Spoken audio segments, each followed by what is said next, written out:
Hi everyone, it's Drillis, Kiwi Scrapper from New Zealand, back again to do part 2 of this album of mine,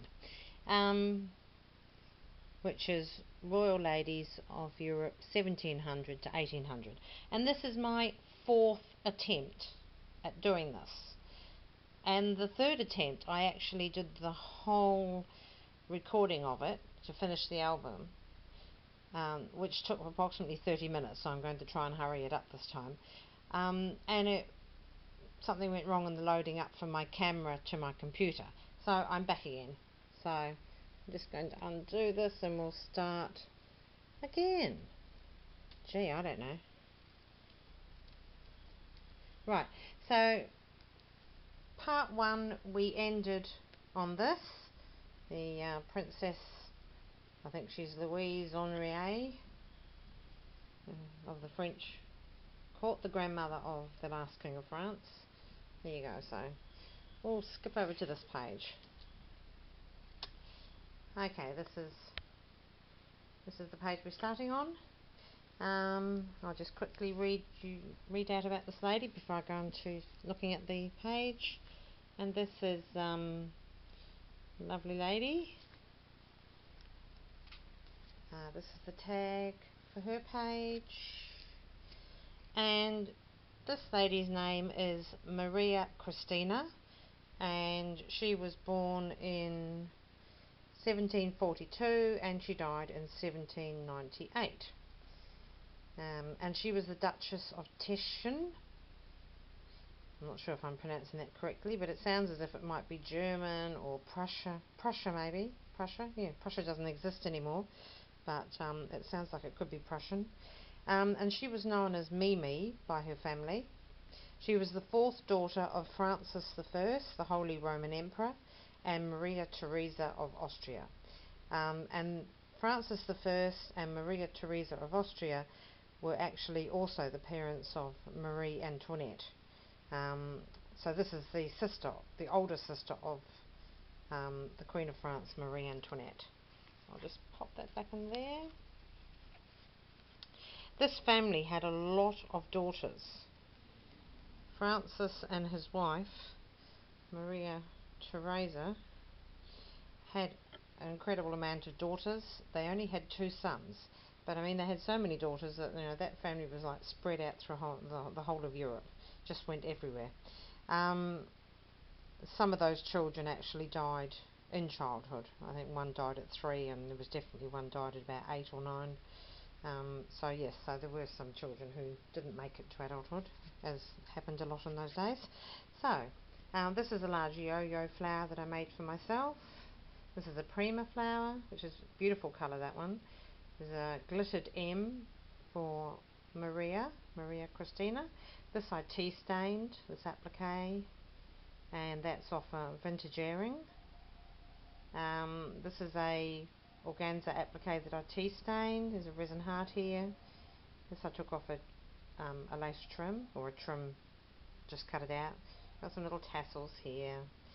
This was white bridal trim, and I dyed that. Sorry, my phone's going in the background there.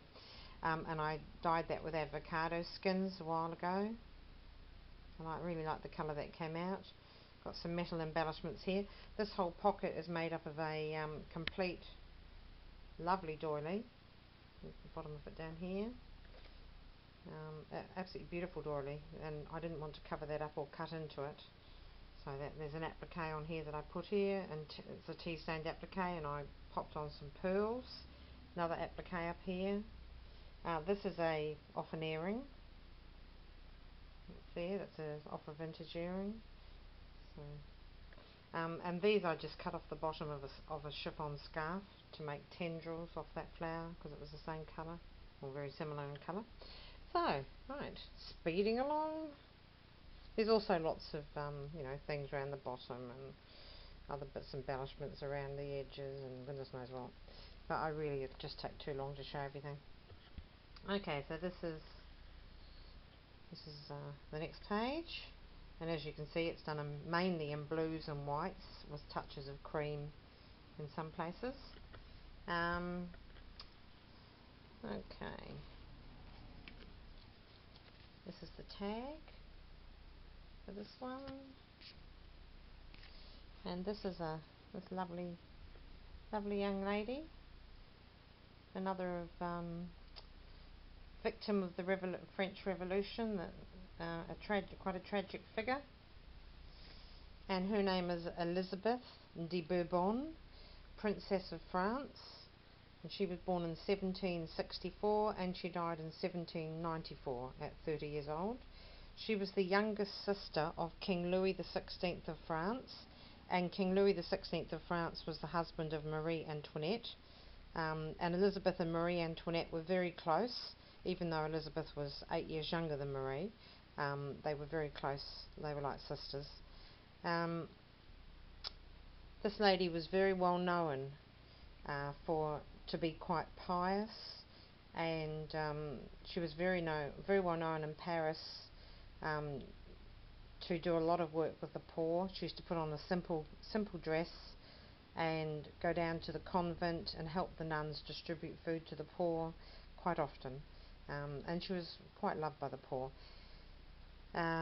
She was, the royal family wanted her to leave France with the other members of the royal family to seek asylum somewhere else, like in England or Spain, Italy, when the revolution,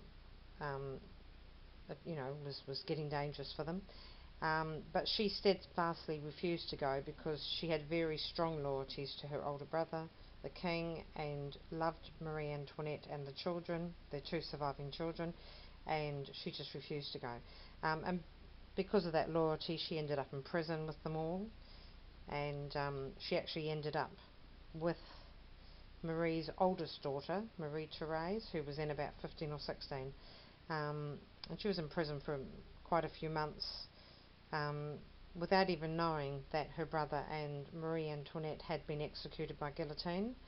And 8 months later, 8 months after Marie Antoinette was executed, this poor lady Elizabeth was taken out, and the following day she also went to her death at the guillotine, leaving the daughter on her own with just, I guess, maids to look after her in prison. I don't know who she had, maybe one person.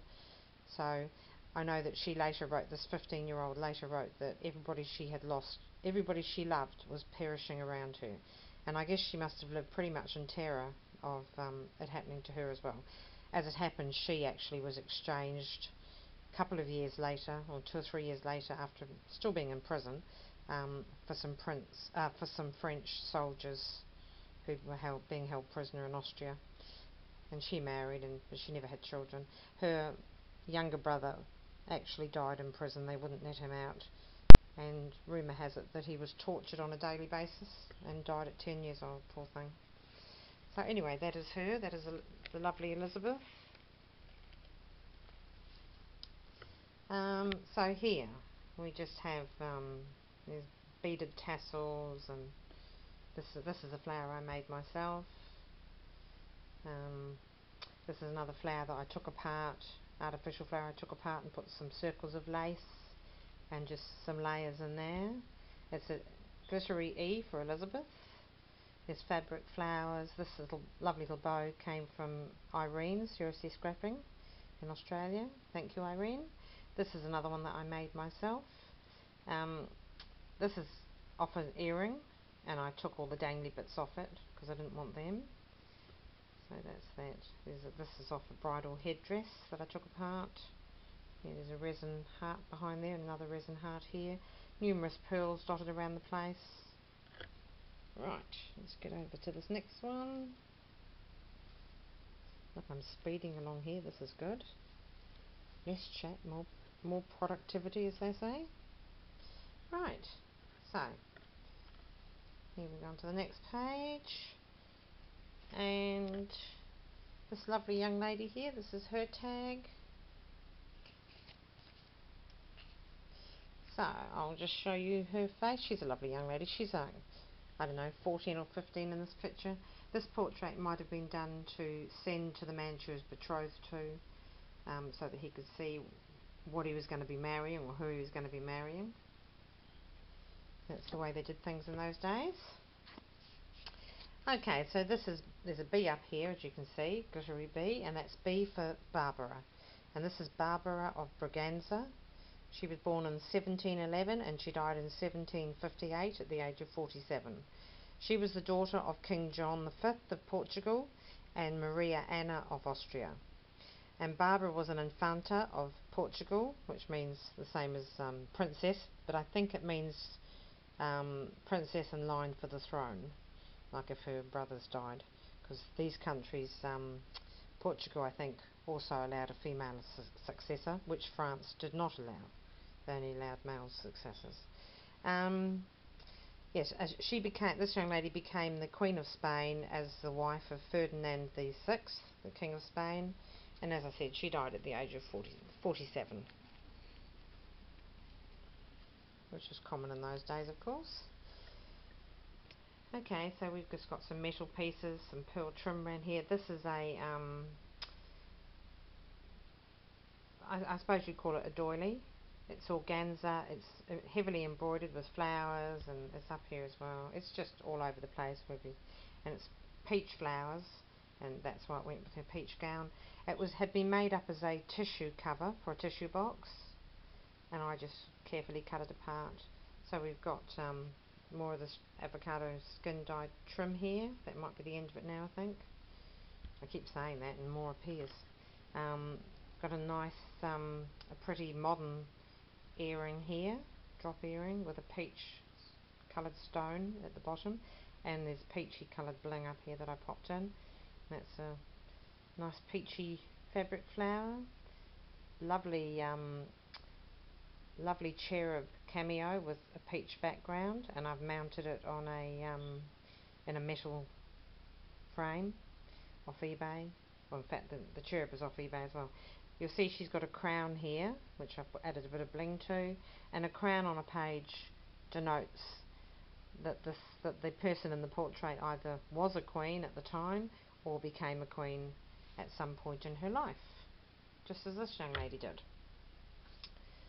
So there's beautiful peach lace up here as well, all frilled in peach braid, Chinese braid around there. So over we come to this page. Oops, I'm bringing everything with me. Now this was actually the first page I did in this album. It's not the first page in the album, but it's the first actual page that I did. And the reason I did it first was because I had this image already printed up on fabric, whereas the other images I had to get printed up on fabric. So this one I'd already bought quite a while ago to do something else with, and I ended up putting it in here. So for those who don't know, this beautiful young woman is Marie Antoinette herself, and just dig away in the pocket here, and this is the tag I did for her, and this tag is actually a portrait, a line portrait of Marie Antoinette here, who was known to be quite tall for those days, and Princess Elizabeth, her sister-in-law, her younger sister-in-law, who we just discussed a couple of pages ago. So there they are, they're hugging each other. Isn't that lovely? So this is Marie Antoinette, and she was born in 1755 and she died in 1793 at the age of 38. She was born as an Archduchess of Austria, the daughter of one of the youngest, if not the youngest, one of the younger daughters of Francis I, the Holy Emperor of Rome, and Maria Therese, who became the Holy Empress of Rome on the death of her husband. She was married at 15 to Louis Augusta, who later became Louis the 16th of France, and they had 4 children, 2 boys and 2 girls. Unfortunately, the first child, Sophie, died at around about a year old, I believe, and the Dauphin, who was the oldest boy, who was the heir to the throne, he actually died of tuberculosis at the age of 7, just quite near the beginning of the revolution. So she was, during the revolution, by 1993, she was, or 1992, I think, she was already, had been imprisoned along with her husband. Her husband had been executed, and she just stopped eating. She refused to eat, she refused to exercise, she wouldn't do anything once she knew her husband had been killed. And so she went into a, health-wise, she went into a quick decline. She actually had cancer, which they believed she had uterine cancer. And she was in very poor health when they dragged her out in October 1793, when she was 38 years old, and put her on the guillotine. And really there was no reason to do that, because they could have sent her back to Austria, but they wanted to kill her because they really hated her. They didn't like her extravagant ways, but she had been born into extravagance. There's a tongue-twisting word. Okay, so here's an M for Marie. I've got some flowers here. This gold brassy bird I took off something of mine. It was something personal of mine, and I gessoed over him. And for me, it just was to symbolise that she was a very free spirit. If you read about Marie Antoinette in history, she was a very free spirit, and that just symbolised that, the bird in flight. This is a lovely metal heart down here with a cameo I glued on top of it. There's a lot of appliques all around here. I was lucky enough to find this ribbon which matched perfectly. There's a cabochon showing some music. There's a over here there's a toile de jour fabric showing a cherub, very 17th century in its look, or 18th century rather. We've got a crown up here because obviously she was the Queen of France when she was married, or rather when her husband became king, she became queen. Now this is a flower that I made myself, and I love that flower. I've made a couple of them. I really like the fabric. That's off an old earring, vintage earring, and there's a doily behind it, and there's another doily behind that. There's a butterfly, and yep, plenty of stuff in there. Down here we have lots of different laces and things like that, and over here. Okay, so moving on, as my husband's very fond of saying, moving on. Right. Okay. Here we have we've got another crown here, so we know that this lady either became a queen or was a queen at the time of the portrait. And I'll show you the portrait of her. This book's getting heavier and heavier as it gets thicker. This is the portrait of this lady. I hope you can see that quite clearly. And there's a C there. It makes a change from an M. And this is the tag I've got for her. And this lady is Charlotte Sophie. So that's why I've got the C there. And Charlotte Sophie, at the age of 17, she was a German princess, and at the age of 17 she was sent from Germany to England to marry King George III. He was 24 years old at that stage, and he'd already become king. So she became Queen of Great Britain and Ireland. She was born in 1744 and she died in 1818. She had 15 children, and 13 of them managed to live into adulthood, which was absolutely amazing. She was very attached to her children. Unfortunately, her husband, King George III, had quite a serious mental condition as he grew older, and he became more and more remote from her, so she ended up being quite a lonely figure. But she was greatly adored by the British public, and when she died they really mourned her greatly. Now, because she grew up in Germany, and Austria being next to Germany, and the families were all intertwined, she actually knew Marie Antoinette quite well as a child, and she kept in contact with her over all the years that they were both queens, and she actually set up an apartment for the royal family, for the French royal family to escape to at the Revolution. But unfortunately, on their way, when they were trying to escape out of France, they just left it too late, and they were caught and they were imprisoned. And the rest is history, of course. And when she learnt of Marie Antoinette's execution, she was apparently devastated, and never really got over it. So there you go. So here we've got a Cupid down here on on a dark blue background, and I've gessoed over that to roughly to just lighten it up a bit and to look nice. There's a bow here of seam binding and lace appliques. A lot more of this trim, so that has to be the end of it. We've got 1, 2 and 3 of these fabric flowers with beautiful centres, and this is an organza flower and vintage button. Now this flower here, not this bit here, but the base of it was part of a prize win from a challenge given by Lillian, and that's Mystical Touch here in New Zealand. And it was a bit bright for this project, so I tea stained it, so it just took away the brightness of the turquoise, and then I went over the silver sequins with gesso just quite lightly to dim their glow, their silvery glow. This was a flower off Etsy, which I bought last year, and fitted perfectly with this, and I popped the pearl in. At the back of the image I put some lovely shot silk, and I frayed all the edges. It's vintage shot silk. Frayed all the edges before putting the image on, and underneath that there's doily, vintage doily. There's little bits of leaves over here coming out. This is a lovely vintage earring, and I only managed to find one. I wish I'd found two. It was just one of them. I took the clip off, and there it is, next to the crown, which I've embellished with pearls. So that's and there's some glitter, lovely glitter turquoise flowers down here with turquoisey things. There's that's a doily as well. Oh, and there's a little butterfly up in the corner, and there's this dragonfly came off a necklace that I had.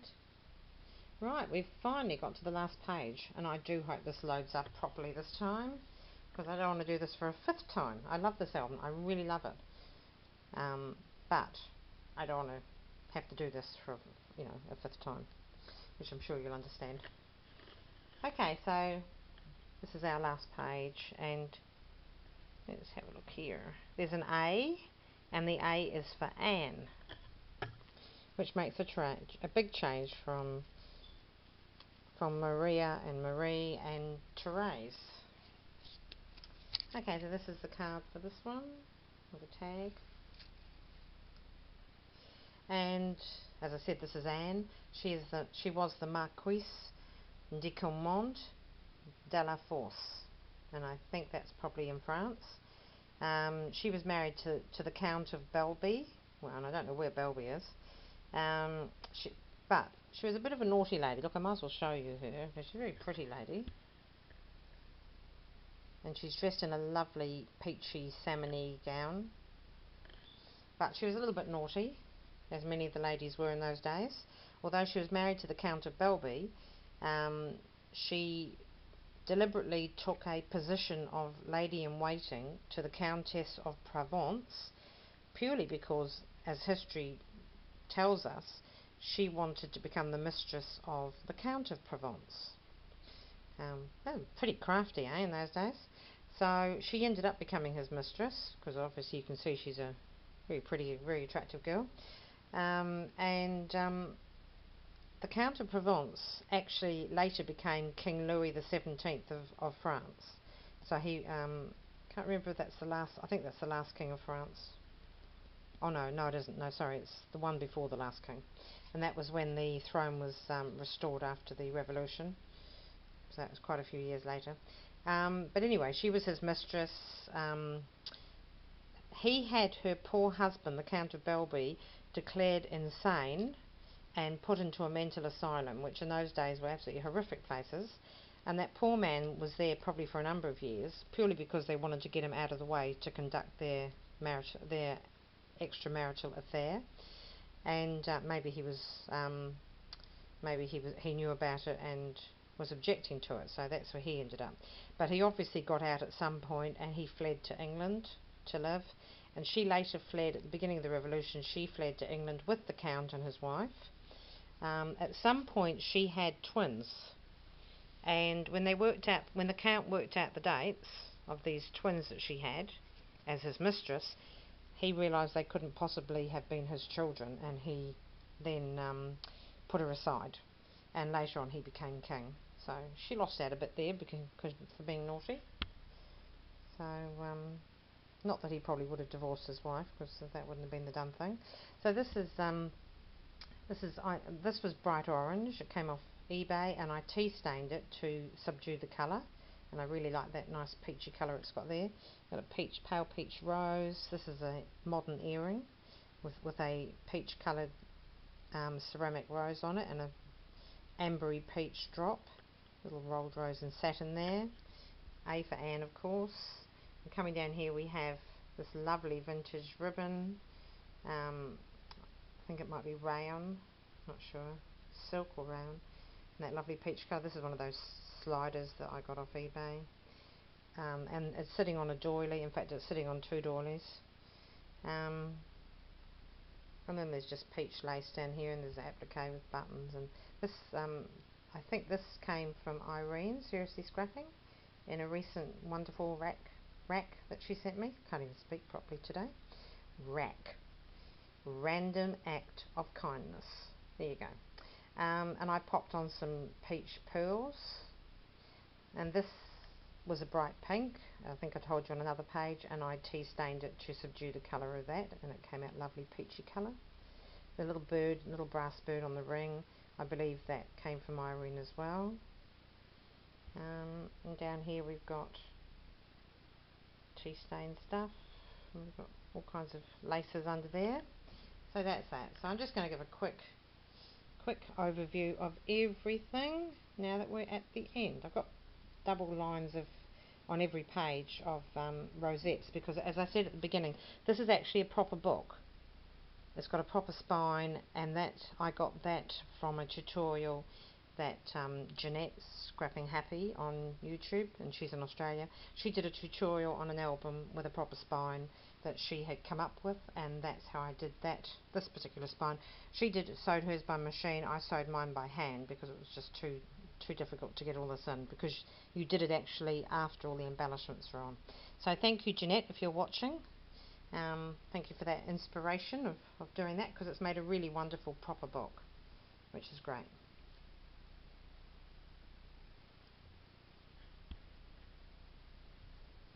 Just going back over these pages are so thick I never know whether I've missed a page, or I keep thinking I have, but I haven't.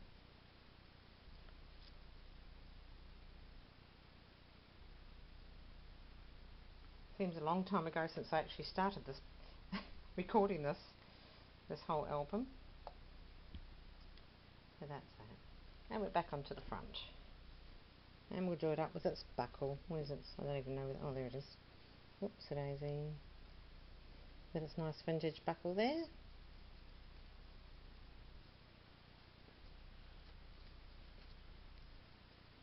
Okay, well, I hope you've all managed to enjoy the history lesson as well as the album. I hope you didn't find it too boring. Thank you for sticking with me and going through it, and sorry it took so long. Okay, I'll say goodbye for now. Bye.